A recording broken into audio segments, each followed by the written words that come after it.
లూకాసు సువార్త 1వ అధ్యాయం 21వ వచనం నుంచి 24వ వచనం వరకు.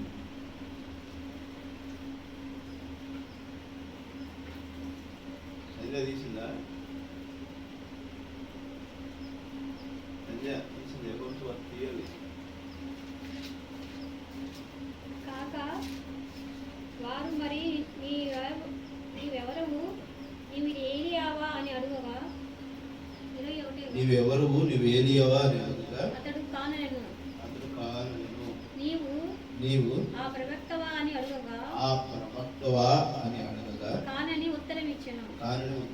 కాబట్టి వారు నీవెవరవు మమ్ము పంపిన వారికి మేము ఉత్తరం ఇవ్వలేను కనుక నిన్ను గూర్చి నీవేమి చెప్పుకొనుచున్నావని అతను అడిగిరి. అందుకు అతడు ప్రవక్త అయిన యెషయా చెప్పినట్లు నేను ప్రభువు తోవ సరళము చేయుడి అని అరణ్యములో ఎలుగెత్తి చెప్పు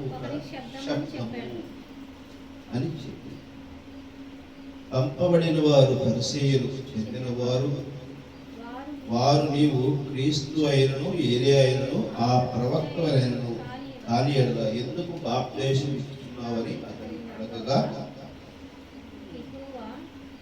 యెహోవా నేను నేలలో బాప్తిసం ఇస్తున్నాను కానీ నా వెనుక వచ్చేవాడు మీ మధ్య ఉన్నాడు, మీరాయన నెరగరు. ఆయన చెప్పులు వారును విప్పుటకైనను నేను యోగ్యుడను కానని వారితో చెప్పాను. యెహోవా బాప్తిసం ఇస్తున్న యోర్దాను నదికి ఆవరణమున బేతానీయులు ఈ సంగతులు జరిగింది. ప్రార్థన చేసుకుందాం. పరలోకమైన తండ్రి, పరిశుద్ధమైన తండ్రి, ప్రభువా మీ కృపను బట్టి చదివినటువంటి లేఖలను ప్రభా మేము గ్రహించుటకు ప్రభా మీరే ప్రభా సంపూర్ణమైనటువంటి వాక్యం వివరించుకుంటున్నాం. ఆ రోజు ప్రభా యెహోవా దగ్గర ఎంతో మర్మం ఉంది. సమాజం ఆ రోజు తెలుసుకోలేకపోతుంది తండ్రి. ఈరోజు సమాజం కూడా ప్రభా మన సంఘాలలో కూడా ప్రభా మిమ్మల్ని గుర్తించినటువంటి దౌర్భాగ్యమైనటువంటి పరిస్థితులు గుడ్డివారిగా ప్రభా ఈరోజు నీ బిడ్డలు పరిశీలు స్వస్థితులు పండితులు కాములుగా నిలిచి మీకు దూరం అవుతున్నటువంటి వేళ ప్రభా మీరు వేసిన బిగ్గర కేక శబ్దం వారి చెవిని చేరి మీ తట్టు తిరిగి చూడటకు మీ కృప దయచేయగలుగుతారని కోరుకుంటున్నాం. మీరు వేస్తున్న కేకని ప్రభా ఇదిగో ఈరోజు సంఘంలో ప్రభా వినిపించుటకు ఆ శబ్దము ప్రభా ఆ సంఘ సభ్యులు నేను ప్రభా ఈ వాక్యం వింటున్నటువంటి వారు ప్రతి ఒక్కరూ గమనించుటకు మీ వైపు తిప్పుకుని మీ వైపు తిరిగి చూచుటకు మీ కృప దయచేయండి ప్రభా. మీరు పిలిస్తే కానీ ప్రభా మమ్మల్ని ఎవరు ఆకర్షించలేరు ప్రభా. మీరు ప్రభా చేర్చుకుంటేనే కానీ ప్రభా మేము పరిపూర్ణతకు చెందలేము. మీరు ఎట్లా చాటు మమ్మల్ని భద్రపరిచారు ఇంతవరకు ప్రభా. మమ్మల్ని కొనిపోవడానికి ప్రభా మీ కృప దయచేసి ప్రభా ఈ వాక్య వరకులో మీరు పలుకుతారని మేము విశ్వసిస్తున్నాం తండ్రి. మీ తలంపులు ఏవైతే ఉన్నాయో ఇది ఏదైతే ప్రభా ఆ రోజు సమాజ మందిరాన్ని సందేశాన్ని ఇచ్చారు ప్రభా అదే సందేశము ఇప్పుడు కూడా ప్రభా మా మధ్యకు తీసుకురామని మేము వేడుకుంటున్నాం. సమస్తము మీ చేతులు అప్పగించుకుంటూ మమ్మల్ని తగ్గించుకుంటూ గనుక మీరు చదువుకోమని యేసుక్రీస్తు అడిగి వేడుకుంటున్నాం. ఆమేన్. దేవుని హల్లెలూయా. అందరూ సంతోషంగా ఉన్నారా?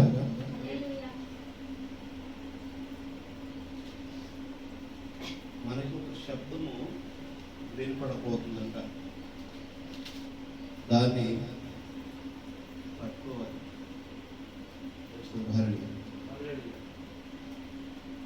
మనసు పెట్టి శ్రద్ధతో వాక్యమును ధ్యానించుటకు వాక్యమును వెంబడించుటకు మనం అందరం ప్రయత్నం చేయాలి. చూస్తుంది హరి.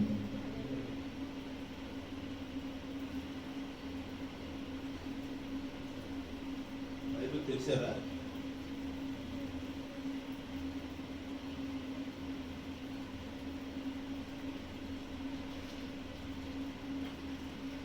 పిలిచేది చెప్పేది నీకు అవసరమైనది ఏదో అది దేవుడు ఎవరి ద్వారైనా చెప్తాడు, ఎవరి ద్వారా మాట్లాడతాడు, ఎవరి ద్వారా చెప్పేటువంటి విషయాన్ని ఎప్పటికప్పుడు మనం విధేయతోనూ వినయంతోనూ తగ్గింపుతోనూ సరి చేసుకునేటువంటి విషయంలో మనం చూస్తుంది హరి.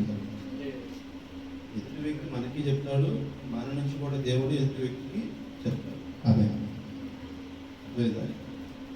చిన్నోడా పెద్దోడా ఏంటి అనేది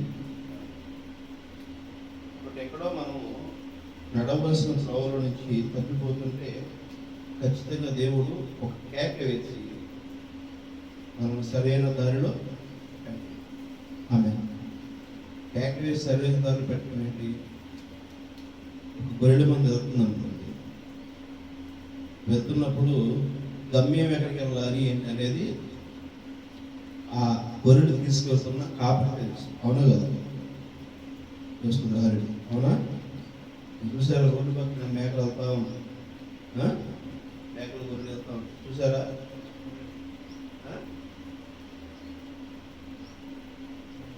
ఖాళీ పాత్రతో ఉండండి.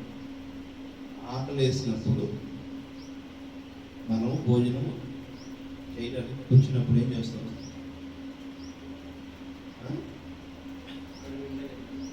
తింటాం.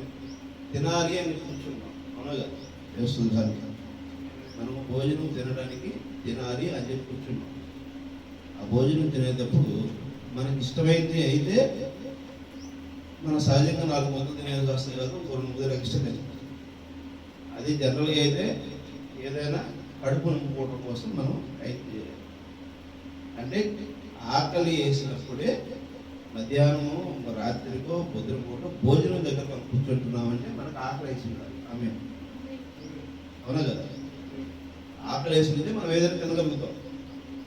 ఇక్కడ కూడా వాక్యము చెప్పబడుతున్నప్పుడు సంగముకు వచ్చామంటే ఆకలితోనే రావాలి. ఆమె మన సొంత ఆలోచన తీసుకొచ్చి నాకేంటి అది అనిపించింది కదా, ఇది చెప్తున్నది దానికి సరిపోతుందా, సరిపోవట్లేదా, ఏం చెబుతున్నారు అని మనం ప్రతిదానికి సందిగ్ధంతో అక్కడ పెడుతున్నాం అనుకో, ఏమవుతుంది?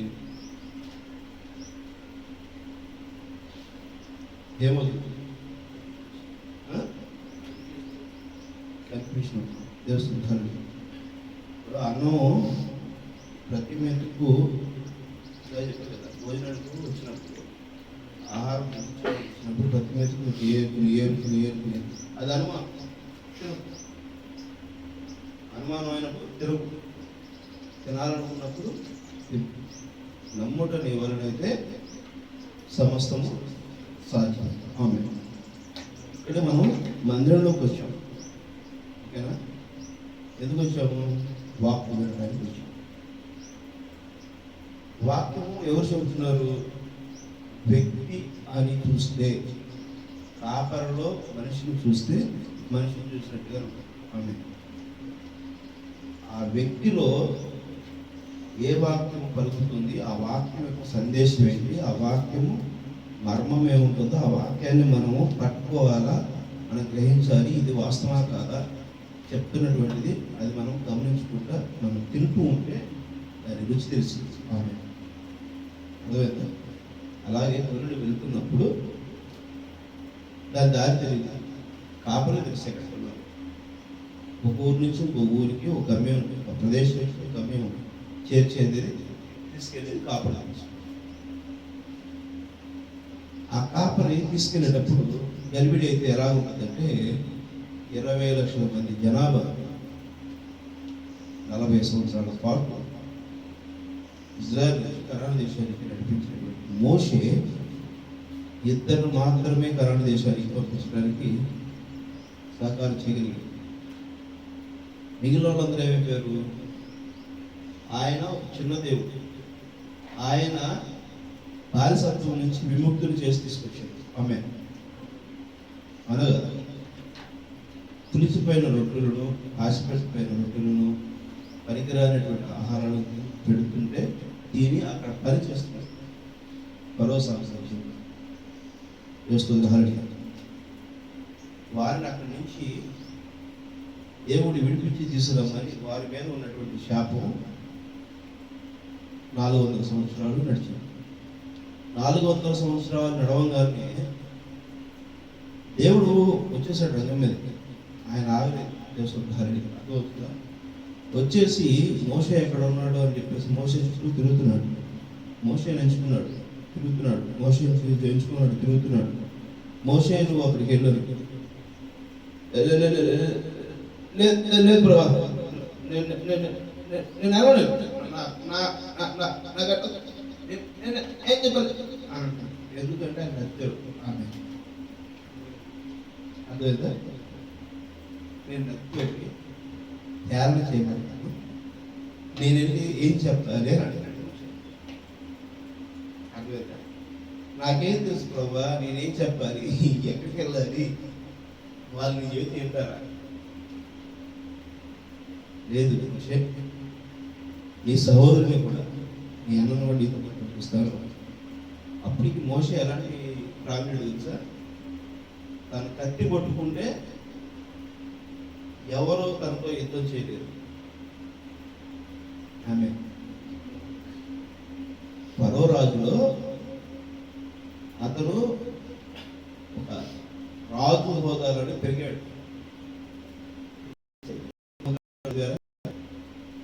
రాజు హోదాలోనే పెరిగాడు.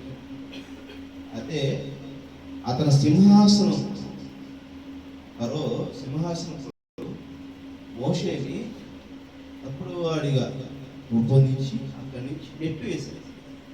దేవస్థానానికి అక్కడి నుంచి నెట్టు వేసిన తర్వాత అదే రాజ్యాన్ని, శాశ్వతమైన రాజ్యానికి నిన్ను వారసులుగా చేస్తానన్న ఉద్దేశంతోనే ఆ ఫరో రాజ్యంలో నుంచి మోషే నెట్టివేయబడితే ఆయన వేరే ఏదో చివరి ఊరు పొలిమేరకు వచ్చేసి ఏదో తెలియనటువంటి ఊరిలోకి వచ్చి ఎక్కడో తినడానికి తిండి లేక, ఉండడానికి ఇల్లు లేక, ఎవరిని భిక్షవాడికి తినలేని పరిస్థితుల్లో సరిసిపోయి ఆయన పడిపోయి ఉంటే గొర్రెలు కాపరి ఆయనని తీసుకొచ్చింది. అర్థమైందా? ఈ బైబిల్ మామూలు చదివితే మీకు చరిత్ర తెలుస్తుంది. చరిత్ర తెలిస్తే బాగుంటుంది. అది నేను ప్రతిదీ వాక్యం చేసి చరిత్ర చెప్పి పాఠాలు నేర్పించి ఇది ఆ సమయం కాదు. ఇది రక్త మాంసంలో అనేటువంటి ఆమె అక్షరాలు మాంసం మొక్కలు తింటుంది. పాలు తాగుతుంది. పచ్చిగిట్టి వేసే మేకలు కాదు, మేము పక్షురాదు. ఆమె అర్థవుతుందా? అంటే ముందు మీరు ఏదన్నా బైబిల్ చదువుతూ ఉన్నారు, మీకంటూ ఒక స్టాండర్డ్గా విషయాన్ని మీరు చదువుతూ పోతూ ఉంటే అక్కడేం జరిగింది, ఇక్కడేం జరిగింది, ఇక్కడేం జరిగింది, అక్కడేం జరిగింది అని చెప్పేసి అనేది విషయం మీకు తెలిస్తే అప్పుడు ఇది ఏంటి అని చెప్పి అడిగేటప్పుడు దేవుడు మీతో మాట్లాడతాడు. ఆమె ఒకవేళ దేవుడు మీతో మాట్లాడకపోతే మీ కాపల ద్వారా మీకు సమాధానాన్ని ఇస్తాడు. ఆమె అర్థవుతుందా? అందుకని నేను బైబిల్ చదవని చెప్తాను.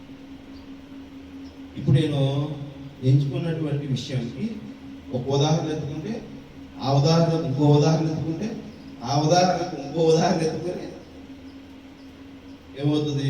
సమయం అంతా వేస్ట్ అయిపోతుంది. అర్థమైందా? తెలుస్తుంది. మన మధ్య ఇప్పుడు తీసుకున్నటువంటి వర్తమానం ఇది ఎలాగ మొదలు పెట్టాలి, ఎలా ఏం చేయాలి నాకు తెలియదు. ఆమె క్రీస్తుకి సాక్షి ఎవరు? తెలుస్తుంది. మన వర్తమానం ఈరోజు మనకి ఉన్నటువంటి టాపిక్, మన సందేశం, మన మధ్య దేవుడు అడుగుతున్న ప్రశ్న, మన మధ్య ఉన్నటువంటి విషయం. దేవస్థానం క్రీస్తుకు సాక్షి ఎవరు? ఎవరు క్రీస్తు సాక్షి?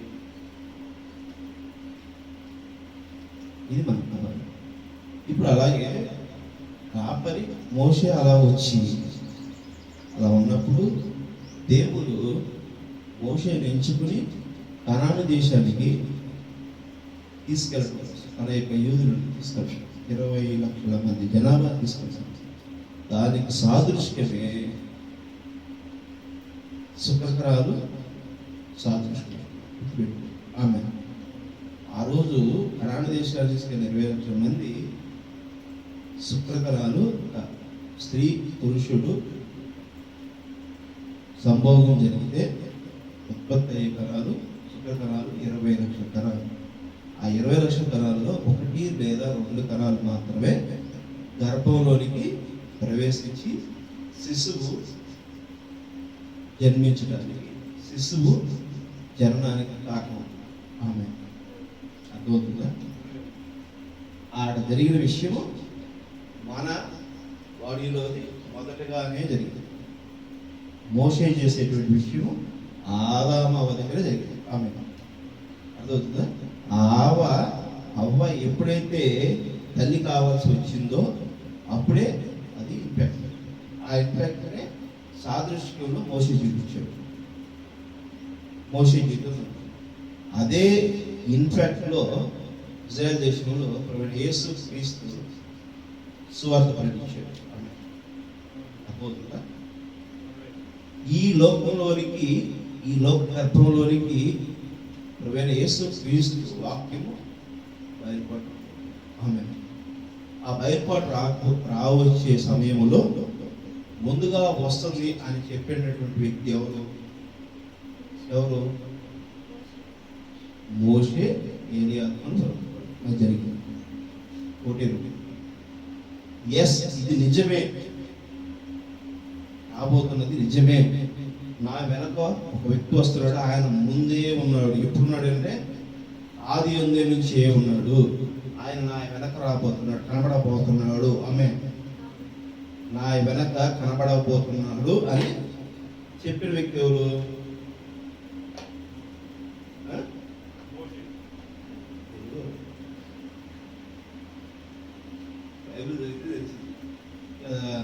బైబిల్ చదవకపోతే ఏం చేసింది? ఇప్పుడు ఆ విషయాన్ని యేసుక్రీస్తు నా వెనక వచ్చేవాడు ఎవరంటున్నాడు? ఎవరు చెబుతున్నారు అన్నమాట?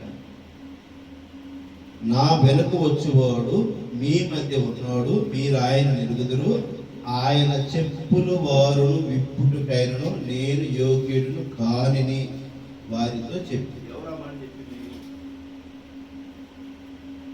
ఎవరా మాట చెప్పింది? నా మొహంగా బైబిల్ చూడండి, ఎవరక్కడ చెప్పింది? ఆ గ్రంథం ఏం గ్రంథం? ఆ వాక్యం ఏం చెబుతుంది? ప్రతిదాని ప్రశ్నేనా?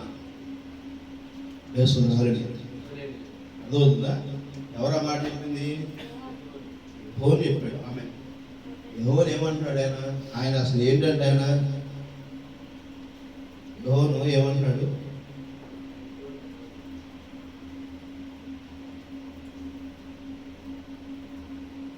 అసలు యెహోవా ఎవరు? ఆయన 19వ వచనం చదవండి. నీవెవడవని అడుగుతా యూదులు యెరూషలేము నుండి యాజకులను లేవీయులను యెహోవా వద్దకు పంపినప్పుడు అతడిచ్చిన సాక్ష్యం ఇదే. ఏంటంటే సాక్ష్యం ఏమిచ్చాడైనా? అతడు ఎవరనగా ఒప్పుకొనను, క్రీస్తును కానని ఒప్పుకొనను. క్రీస్తును కాదు, నేను నా వెనక వచ్చేవాడు క్రీస్తు అయినాడు. ఆమె ఆయన ఏం చెప్తున్నాడు? నా వెనక వచ్చేవాడు క్రీస్తు. ఆయన చెప్పులు విప్పడానికి కూడా నేను యోగ్యుడిని కాదు. మరి నువ్వు ఎందుకు బాప్తిసం ఇస్తున్నావు? అర్థమవుతుందా? ఈరోజు నీ మధ్యకి నా మధ్యకి వచ్చిన వాక్యం తెచ్చింది ఎవరు? నువ్వు ఏం చెబుతున్నావు ప్రణహం అని ఈ లోకం ప్రశ్నిస్తుంది. ఆమె అర్థమవుతుందా? ఈ లోకము ప్రణహాన్ని ప్రశ్నించినప్పుడు, ప్రణహాన్ నువ్వు చెప్పే మెసేజ్ ఏంది అని చెప్పేస్తానని ప్రశ్నించినప్పుడు, ఎస్, ఇది ఒరిజినల్ సీడ్, ఇది వాక్యం ఇదే చెబుతుంది, ఇది వాక్యం మీకు అర్థం కావట్లేదా అని ప్రశ్నిస్తున్నప్పుడు నువ్వు చెప్తున్నావు, అసలు నువ్వెవరు అనే విషయాన్ని నేను చెప్పాలి కదా. మమ్మల్ని పంపించారు. ఎవరు పంపించారు? మమ్మల్ని పంపించింది వాళ్ళకి మేము ఏం చెప్పాలని అడుగుతున్నారు. అవునా కదా దోస్తులు? హాలి మరి వీళ్ళ పంపించిన వాళ్ళకి వీళ్ళు ఏం చెప్పాలి? ఇప్పుడు వీళ్ళెవరు? అసలు అడుగుతున్న వాళ్ళు ఎవరు? అడుగుతున్న వాళ్ళు ఎవరండి?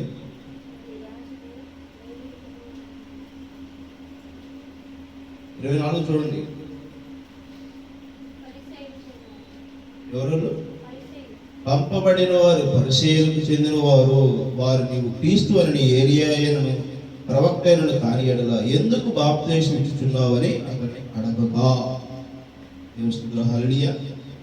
దేవుని నామానికి మహిమ కలుగును గాక.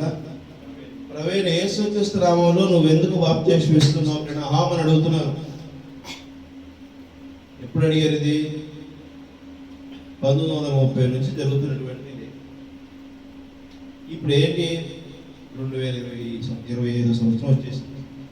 రణహాం గారు మనం ఎత్తున్నారు. ఇప్పుడు శారీరక లేదు. అప్పుడు వచ్చిన ప్రశ్న అది. ఎప్పటికీ అదే క్వశ్చన్. నిజంగా ఈ వాక్యాన్ని మనం పట్టుకుని పోతున్నాం సంఘాలు. చెప్పేది వాక్యం నిజమే వచ్చాము, కానీ అందరూ చర్చిల్లో వేరుకున్నారు కదా. 1,00,000 మందితో చర్చిలు నిర్వహిస్తున్నారే పెద్ద పెద్ద పాస్టర్లు. అవునా కదా? పెద్ద పెద్ద సంఘాలు జరుగుతున్నాయి కదా. ఇదే కదా జరుగుతుంది. అవునా కదా? సంఘాల్లో ఇదే కదా. గొంతుకేసుకొని పెద్ద పెద్ద బైకులు పెట్టుకుని మనం మాట్లాడినంత మాత్రాన వాస్తవాలు గుర్తుపెట్టు. దేవస్థానం ఎవరు ఎన్ని మాట్లాడుకున్నా ప్రయోజనం లేదు. దేవుని వాక్యం దేవుని బిడ్డలకి అమ్మే. కనాడు దేశానికి విని వచ్చేవాళ్ళు లక్షల్లో జనాభా వచ్చి, కానీ కనాడు దేశానికి ఇద్దరే. మరి ఫైట్ చేసి నిలబడే వాళ్ళు అందరే. దేవుని ఒరిజినల్ సీడే. ఆ ఒరిజినల్ సీడీని నువ్వు తప్పించాలని చూస్తే నువ్వే శ్రమపడు. అర్థమవుతుందా? దేశుడు ఓపికతోను సహనంతోను ఆయన వచ్చే వరకు మనం వేచి ఉండాలి. మన ఇష్టానుసారం ఆయన నామములో నువ్వు అపకీర్తిపాలైనా, నువ్వు ఖండించబడినా, దూషించబడినా, నశింపజేసేటువంటి పరిస్థితి వచ్చినా, నువ్వు మరణానికి అప్పగింపబడినా నువ్వు యోగ్యుడివి. ఆమె అర్థమవుతుందా? ఆ స్థితిని కలిగి ఉండాలి.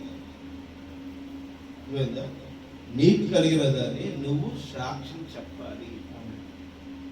యెహోవా ఏం చెబుతున్నాడు? యెహోవా నువ్వేనా క్రీస్తు అని అడుగుతుంటే నీ క్రియలన్నీ క్రీస్తు మాదిరిగానే ఉన్నాయి. చూడండి, యెహోవా సువార్తలో నీ క్రియలన్నీ క్రీస్తు మాదిరిగానే ఉన్నాయి కదా.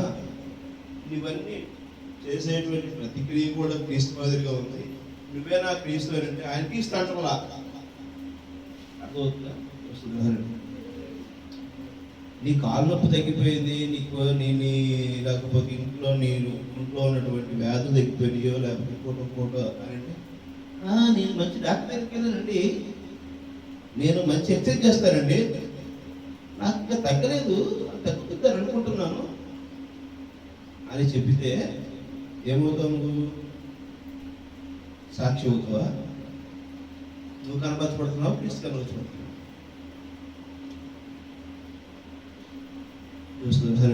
అర్థమవుతుందా?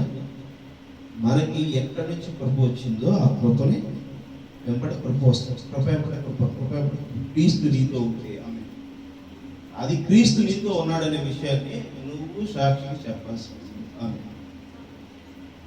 ఏలియా మీద, మోషే మీద ఏ ఆత్మ పనిచేసిందో యెహోవా మీద కూడా అదే ఆత్మ పనిచేసింది. ఆమె ఆ యెహోవా గారు నేనైతే క్రీస్తును కాదు, క్రీస్తు నా వెనక వస్తున్నాడు అని విషయం చెప్పారు. ఆయన వచ్చాడు, ఆయనకు కూడా యెహోవానే బాప్తిస్మం ఇచ్చాడు. ఆమె అయితే ప్రభువా నీ చెప్పులు ఇప్పుడు నేనేం మాత్రం పక్కన కాదు, నీకు నేను బాప్తిస్మం ఇచ్చేటూడునా అని చెప్పేసి అన్నాడు. ఆయన యేసుక్రీస్తు అని చెప్పేసి ఆ మధ్య తిరిగినటువంటి వ్యక్తే కదా, ఆ మధ్య చెక్కలు పట్టుకుని తిరిగినటువంటి వ్యక్తే కదా. వారి మధ్య అట్లే చెక్కలు ఒకదాని చెక్కలు పెట్టుకొని పళ్ళలో కుర్చీలు టేబుల్ చేసుకున్న వడ్రగే కదా, యేసు వడ్రగే కదా. ఆ నజరేతులో తిరిగాడు, ఆ వేశ్యల గుంపులో తిరిగాడు, ఆయన అక్కడే ఉన్నాడు. అలాంటి వ్యక్తిని ఎవరు ఏమంటున్నాడు, నీ చెప్పులు పోయడానికి కూడా నేను సరిపోను కదయ్యా, నీకు నీ బాప్తిజం ఇచ్చేదని. ఎందుకనంటే ఆయన మీద ఉన్న పరిశుద్ధ ఆత్మ ఆమె యేసు మీద మరి ఉంచబడినటువంటి, యేసు మీద వచ్చినటువంటి కృప ఎవరు చూస్తారు? ఆ సాక్షి చూడాలి, ఆమె చూసిన దాన్ని చెప్పగలరు. ఇప్పుడు సంఘము క్రీస్తు చూడాలి, ఆమె అదవుతుందా? యేసుని గ్రహణం చూశాడు, గ్రహణం క్రీస్తు కాదు, గుర్తుపెట్టుకోండి. ఆమె గ్రహణం క్రీస్తు కాదు. అందరూ 11 అనుకుంటున్నారు, 11 చెప్తున్నారు, వర్తమానికులే గ్రహణం క్రీస్తు కాదు. యెహోను మాదిరిగా క్రీస్తు పరిచర్య ఆయనలో జరిగింది. ఆమె క్రీస్తు రాకడికి ముందుగా వచ్చిన సాక్షి అయి ఉన్నాడు. ఆమె క్రీస్తు రాకడికి ముందుగా వచ్చిన సాక్షి అన్నాడు. ఏ సాక్షి అయినా? అరణ్యంలో చేయబోయి శబ్దము అంటున్నాడు. ఆమె అరణ్యంలో గొర్రెలు ఉన్నాయి, కుక్కలు ఉన్నాయి, మరి వేలుగులు ఉన్నాయి, కుక్కలు ఉన్నాయి, పులులు ఉన్నాయి, చిరుతలు ఉన్నాయి, రకరకాల జంతువులు ఉన్నాయి, రకరకాల పక్షులు ఉన్నాయి. అరణ్యం అంటే ఎంత భీకరంగా ఉంటుంది. ఈ లోకం కూడా అంత క్రూరత్వమైన భీకరంలోనే ఉంది. ఆమె ఈ లోకం వినిపించడానికి సాక్షి. ఆమె ఆ రోజు క్రీస్తుని గమనించు ఇజ్రాయేలు, ఈయన నువ్వేనా మెస్సయ్యా అని అంటే నువ్వు మెస్సయ్య అంటే అవుతాను. ఆ రోజు నుంచి ఈ రోజు వరకు కూడా క్రీస్తు ఇజ్రాయేల్ దేశం గుర్తించలా, గమనించలా, తెలుసుకోవాలా. చూడండి, అపోస్తలుల పౌలు 1వ అధ్యాయము 21 నుంచి చూడండి.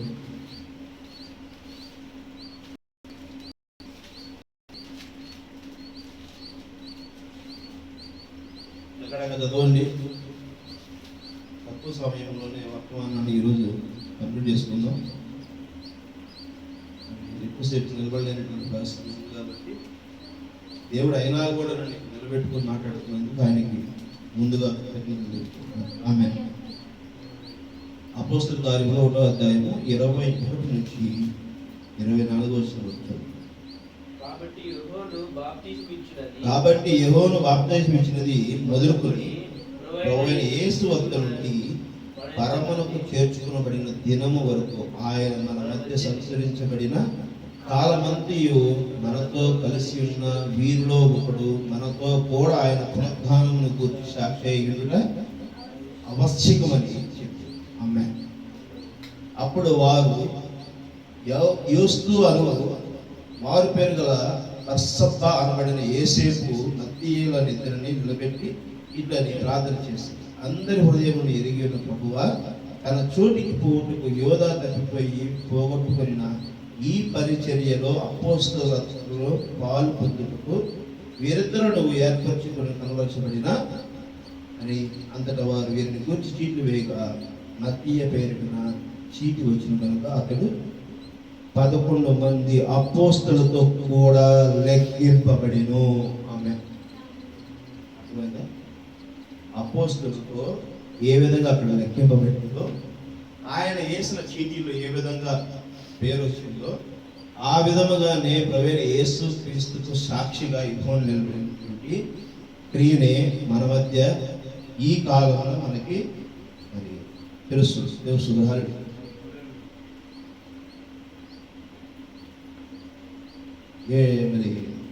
అపోస్తలుల కార్యములు 9వ వచనం నుంచి 17వ వచనం వరకు 9. ఈ మాటలు చెప్పి వారు చూచుచుండగా ఆయన ఆరోహణమైన అప్పుడు వారి కన్నులకు కనపడకుండా ఒక మేఘము ఆయన కొనుక్కును. ఆయన వెలుచుండగా వారు ఆకాశం వైపు తేరి చూచుకుంటుంది. ఇదిగో తెల్లని వస్త్రములు ధరించుకుని 2 మనుషులు వారి ఎదురుకు వచ్చి నిలిచి, గలియల మనుషులారా, మీరెందుకు నిలిచి ఆకాశం వైపు చూస్తున్నారు? మీ యొద్ద నుండి పరలోకమునకు చేర్చుకునబడిన యేసే ఏ రీతిగా పరలోకమునకు వెళ్ళుట మీరు చూచుతురో ఆ రీతిగా ఆయన తిరిగి వచ్చినని వారితో చెప్పి, అప్పుడు వారు ఒలివల మనబడిన కొండ మీద యెరూషలేముకు తిరిగి వెళ్ళిరి. ఆ కొండ యెరూషలేము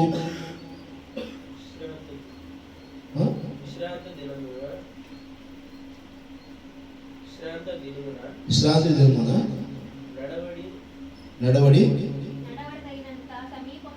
నడవడదగినంత సమీపంలో ఉన్నది. వారు పట్టణంలో ప్రవేశించి తమ బస చేయుచుండిన మేడగదిలోనికి పోయిరి. వారెవరనగా పేతురు, యోహాను, యాకోబు, అంద్రెయ, ఫిలిప్పి, తోమా, బర్తలోమయ, మత్తయి, అల్ఫయి కుమారుడు యాకోబు, జెలోతు అనబడిన సీను, యాకోబు కుమారుడు యోదా అన్నారు. ఆమేన్. దేవుని నామానికి మహిమ కలుగును గాక. ఇప్పుడు ఏ మాదిరిగా ఆయన కొనిపోబడ్డాడో ఆ మాదిరిగానే మన మధ్యకి రాబోతున్నాడు. ఆమేన్.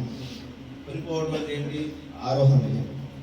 ఆయన అక్కడి నుంచి అట్లాగే మేఘధారుడుగా అయిపోయి మరి ఆయన ఆరోహణ అయిన ఏమంటున్నాడు? ఆయన నిన్న నేడు నిరంతరము ఏకరీతిలో నేను ఉన్నాను. ఆమేన్. అది వాక్యముగా మీ మధ్య ఉన్నాను, వాక్యముగా మీతో మాట్లాడుతున్నాను, వాక్యముగా రుజువుపరుస్తున్నాను.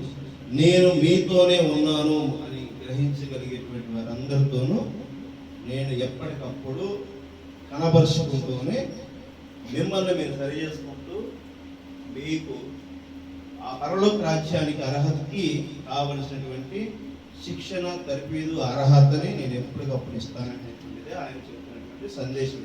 ఆమేన్.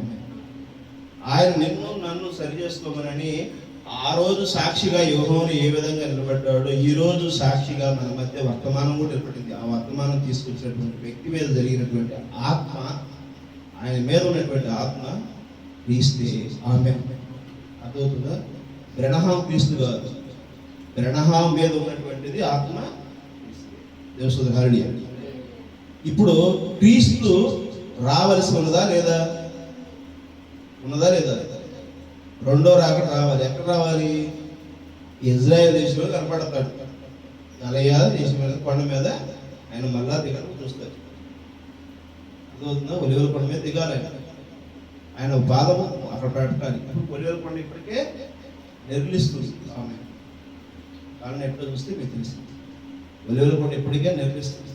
అక్కడ నిర్లిస్తున్న దాని ప్రభావమే భూకంపాలు, సునామీలు, తుఫానులు, కాలంలో వాతావరణ మార్పులు, ఆకలి చావులు, మరి ఒకరిని దూషించుకోవడం, దుర్భాషలాడటం, ఏది సాంప్రదాయం ఉందో ఆ సాంప్రదాయాన్ని మిస్గైడ్ చేసే విధంగా ఏది దేనిని మంచి అనుకుంటే ఆ మంచి కాదని చెడుని చెప్పేసారని ఎవరికి వారు చెప్పేటువంటి పరిస్థితుల్లో ఎవరి బోధల వారు, ఎవరి వాక్చెప్పిన వారు, ఎవరు చెప్పవలసిన దేవస్థానం. అందుకని ఈ కాలంలో తప్పిపోకుండా ఉండటం కోసము నిన్ను కానీ నీ లోకంలో చెప్పబడుతున్నటువంటి విషయాలు కాదు, కానీ బైబిల్లో చెప్తున్నటువంటి ఏ విషయాలు ఉన్నాయో పరిశుద్ధ గ్రంథమే మన మధ్య ఏదైతే వాక్యం వెల్లడి చేస్తుందో దాన్ని కలిగి ఆమె మనం నడవగలుగుతున్నాం. మన క్రియలన్నీ బాగానే చేసుకోగలుగుతాం. మనకు తెలుసు నొప్పి లేదన్న సంగతి మనకు తెలుసు. నీకు ఎలా తెలుసు?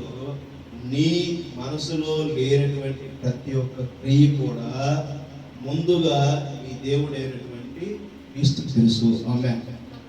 కానీ క్రీస్తుని నాకు క్రీస్తు ఇచ్చాడు ఈ కృప అని మనం చెప్పవలసిన సాక్ష్యం మనకు చెప్పకుండా ప్రతిదాన్ని మనము వెనకేస్తూ కూర్చుంటే అది ఒక రోజున ఆయనే కొరడా తీసుకుపోతాడు.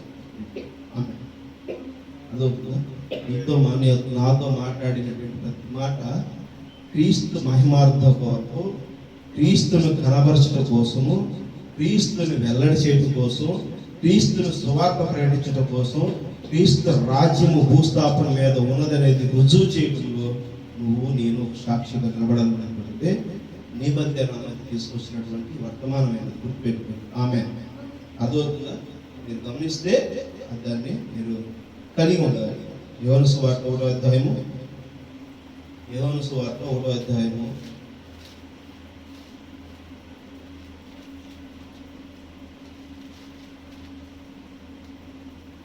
9వ వచనం చదవండి. నిజమైన వెలుగు ఉండెను. నిజమైన వెలుగు అది లోకములోనికి వచ్చుచు ఉండెను, అది లోకములోనికి వచ్చును. ప్రతి ప్రతి మనిషిని వెలిగించుచున్నది ఆయన లోకములో ఉండెను. లోకము ఆయన మూలముగా కలిగిన కానీ లోకము ఆయనను తెలుసుకొనలేదు. ఆమె అర్థమైందా? ఆయన లోకములోకి వచ్చాడు, ఆయన లోకం ఆయన మూలంగానే కలిగింది, ఆయనే వాక్యధారుడు ఉన్నాడు. కానీ ఆయన్ని ఈ లోకం గుర్తించట్లేదు, గమనించట్లేదు, తెలుసుకోవట్లా. ఇది వాక్యం ఏమిటి? ఆమె అర్థమవుతుందా? నేను చెప్తున్నాను, నేను అవసరం లేదు, నేను చెప్తే అర్థం చేసుకొస్తున్నాను. ఈ లోకం గుర్తించదు కానీ తన యొక్క బిడ్డలు తను గుర్తిస్తుంది. తన కాపరి అటు కాదు ఇటు అంటే 1 కిలోమీటర్ దూరం ఉన్నటువంటి మేక కూడా శబ్దం విని అది వెళ్ళవలసిన త్రోవలో వెళ్ళకుండా పక్కకి ఎప్పుడైతే పోతుందో ఆ కాపరి గద్దింపును, ఆ కాపరి శబ్దాన్ని విని అది మలుచుకుంటుంది దారి. ఆమె అర్థమవుతుందా? ప్రవక్త చెప్పినటువంటి శబ్దము క్రీస్తుదే అయితే ఆ శబ్దాన్ని బట్టి మనము మార్చుకోవాల్సిన వాళ్ళు ఉన్నాం. ఆ రోజు అరణ్యంలో కేక వేసింది యెహోవానైతే ఈ రోజు లోకం అనే అరణ్యంలో కేక వేసినది గ్రహణనిహం. గుర్తుపెట్టుకోండి. ఆమె ఆ కేకని ఎవరైతే ఆ శబ్దమును గమనిస్తారో మరి ఆయనని తెలుసుకుంటారో అప్పుడు ఆయన వైపు తిరిగితే ఆయన యొక్క పరిశుద్ధాత్మ వరమును మనం పొందుతుంది. ఆమె అప్పుడు మనకు రక్షణ కలుగుతుంది. ఆయన ఎప్పుడైతే ఇజ్రాయెల్ దేశం నుంచి మన వైపు తిరిగాడో ప్రపంచ నలుదిక్కులకు ఆయన వాక్యము వచ్చిందో అది సంపూర్ణ కాబడవలసినది. గుర్తుపెట్టుకోండి. ఆమె చేస్తున్న తన్ను ఎరిగిన రోజులో వారందరికీ అనగా తన నామమునందు విశ్వాసం ఉంచిన వారికి దేవుని పిల్లలకు ఆయన అధికారం అనుగ్రహించను. ఆయన అధికారం అనుగ్రహించాడు. దేవుని పిల్లలు అవ్వడానికి నీకు నాకు ఆ కృప ఇచ్చాడు. ఆ కృప ఇచ్చిన దాన్ని గట్టిగా పట్టుకుని మనము ఆ యొక్క సాక్షిగా నిలబడాలి. ఆమె అర్థమవుతుందా? వారసులు అనుకుంటే సరిపోదు. మన మనసులో మనము తప్పురాలు కొట్టుకుంటే కుదరదు. మనము తెలుసుకున్నటువంటి విషయాన్ని సూచాయికగానో లేకపోతే ఏదో రకంగా చెప్పడం కాదు. ఉన్నది ఉన్నట్టుగా మనం జీవిస్తూ ఉన్నది ఉన్నట్టుగా ఎదుటి వ్యక్తికి కూడా మనం తెలియపరచుకోవాలి. అర్థమవుతుందా? మనకి ఏదైతే పొందుకున్నామో అది మన పక్కనోడు కూడా పొందుకోవడం కోసం అక్కడ ఇస్తున్నారు, తెచ్చుకోవాలని చెప్తాం కదా. మరి నిత్య జీవం వస్తున్న విషయం నువ్వు తెలుసుకుంటే నిజంగా ఆ నిత్య జీవము ఎక్కడుంది? వర్తమానంలో ఉంది. ఆ వర్తమానం వెంబడించడంలో ఉంది. ఆ వర్తమానాన్ని మనం వెంబడించాలి. ఇప్పుడు ఏదేదో ఎవరెవరో చెప్పేటువంటి కాదు. మీరు ఒకసారి రండి, వినండి, మరి దేవుని తెలుసుకోండి. మా సంఘానికి రండి, మా సంఘంలో వాక్య బోధన మీరు గమనించండి అని చెప్తాను. అని చెప్పడంతో పాటు మన సంఘంలో ఉండే క్రమం కూడా మన సంఘంలో ఉన్నటువంటిది క్రీస్తుకి యథార్థంగా చేస్తున్నారు. అర్థమవుతుందా? అలాంటి అందువల్లనే మేమేదో కొన్నిసార్లు మేము కోప్పడతాము, ఆవేశపడతాము, గట్టిగా మందలిస్తాము. అది అలా ఉంటేనే, కఠినంగా ఉంటేనే ఏమవుతుంది?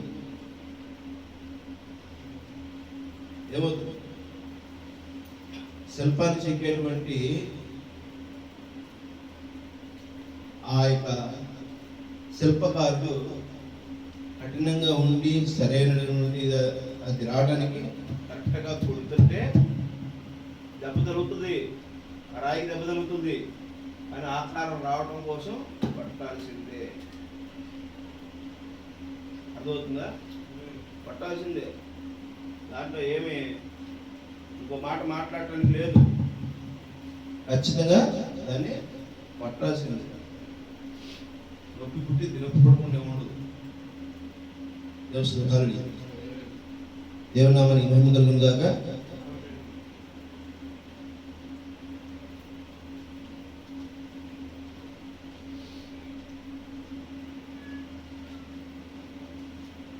వారు దేవుని వల్ల పుట్టిన వారే కానీ రక్తం వలనైనను శరీరేచ్ఛ వలనైనను మనుష్యేచ్ఛ వలనైనను పుట్టిన వారు కాదు. ఆ వాక్యము శరీరై కృపాసక్తిని సంపూర్ణముడగు మన మధ్య నివసించింది. తండ్రి వలన కలిగిన అద్వితీయ కుమారుని మహిమ వలన మనము ఆయన మహిమను కనుగొంటిమి. యెహోవాను ఆయన గూర్చి సాక్ష్యమిచ్చుచు, నా వెనుక వచ్చేవాడు నాకంటే ప్రముఖుడు, ఆ కనుక ఆయన నాకంటే మొదటివాడాయను, నేను చెప్పిన వాటిని ఈయనే అని ఎలుగెత్తి చెప్పి, ఆయన పరిపూర్ణతలో నుండి మనము కృప వెంపటి కృపను పొందింది. ఎలుగెత్తి చెప్పాడు. మరి బ్రహ్మం గారు కూడా ప్రపంచం మొత్తం 7 సార్లు తిరిగి చెప్పాడు. మరి నువ్వు నేనేం చెప్తున్నావు? టయానికి తిని టయానికి పంపుకోవడం చెబుతుంది. మనం తిన్నామా, మనం నిద్రపోయామా, మనం చేసామా, ఎంత సమయం ఉంది. సమయం ఉన్నవాళ్ళు కూడా సుధారణ ఇంట్లో పనులు చేసుకునే వాళ్ళు, లేకపోతే చదువుకునే వాళ్ళు ఉండొచ్చు. సమయం ఉన్నవాళ్ళు కూడా తెలుసుకోవాలని ఆరాటం లేదు, తెలుసుకున్నదని చెప్పాలనేటువంటిది లేదు. నాకు కలిగిన రక్షణ లేదు, అసలు నాకు రక్షణ దేవుడు రక్షణ కలిగిందనేది మనం గుర్తించేటువంటి పరిస్థితుల్లో మనం లేవు. అర్థమవుతుందా? దేశుధారణ రోజుకి 4-5 వాకింగ్ చేస్తాం, అయినా కాలు పెట్టుకుంటాం. కాలువల మీదకి వెళ్తాము, గట్ల మీదకి వెళ్తాము, దాటి దూకుతాం, ఇటు దూకుతాం, మరి కాలు పెట్టుకుంటాం. ఎందుకు? కలిగినది ఉంటే ఒకప్పుడు ఉంది, ఇప్పుడు లేకలేదు అనుకో, దేవుడు నామానికి మహిమ కలుగుతుంది. ఆ సాక్షిగా నిలబడి చెప్పాలి. ఆ సాక్ష్యం మనం తోటి వారికి కూడా పంచాలి. నీకు కలిగినదాన్ని నువ్వు దేవుడికి పంచాలి. దేశుధారణ అర్థమవుతుందా? ఎంత గొప్ప కార్యం మన మధ్య తీసుకొస్తా ఉంటాడు దేవుడు. గుర్తుపెట్టుకోవాలి. దేవసుధారణ మనం గమనించుకుంటూ ఎప్పటికప్పుడు మనం సేవ చేసుకుంటాం. మన మధ్య మరి దేవుడు తీసుకొచ్చినటువంటి ఈ